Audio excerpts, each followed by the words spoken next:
पुष्ट आयु। पुष्ट आयु यानी कि जो हमारी लॉन्गेविटी है, जैसे हमने बात की पिछले कि जरा यानी कि वृद्धावस्था।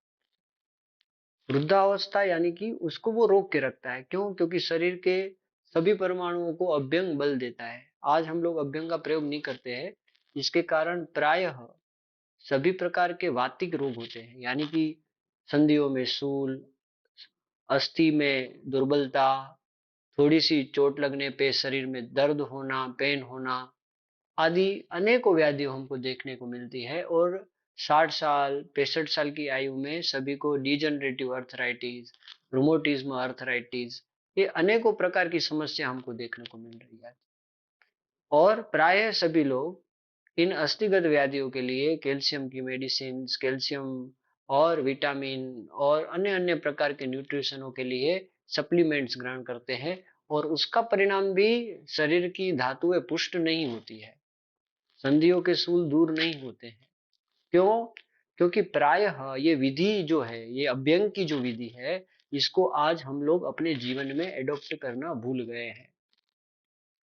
हमारा आयुर्वेद का जो उद्देश्य है, जो भी विधि है, ये प्रत्येक जीवन के व्यक्ति के जीवन में एक सम्यक रूप से सस्टेनेबिलिटी हो।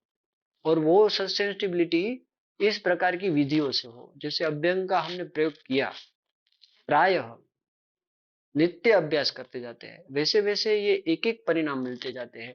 और ये दूसरा परिणाम जो होता है, इसका ग्रंथकार बताया है कि ये पुष्ट आयु है, आयु को पुष्ट करता है। यानी आयु से यहाँ पे तात्पर्य ये है कि शरीर का जो बंधारण है, शरीर के बंधारण में जो स्रोतसों के साथ परमाणुओं का बंधारण है, इसकी जो स्ट्रेंथ है, ये सभी स्ट्रेंथ ये शरीर की आयु होती है। यानी कि परमाणु भेदेन शरीर अवयवाः अपरिसंख्या भवन्ति।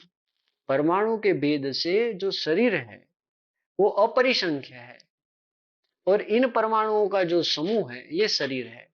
अलग अलग मोलिकुलर, अलग अलग सेल्यूलर, बायोमोलिकुलर, इन सभी का जो समूह है वो ये शरीर है। और उन समूह की जो, उन परमाणुओं की जो स्ट्रेंथ है, बलवान स्ट्रेंथ है, वो आयु है। तो जो अभ्यंग है, वो इन परमाणुओं को कोर में जाके, उनके मूल स्रोतसों में जाके, उन मूल सुक्तियों को जाके पुष्ट करता है और एक प्रकार की प्राण को शरीर के अंदर फेंकता है। इसलिए पुष्टायु बताया है अभ्यंग को।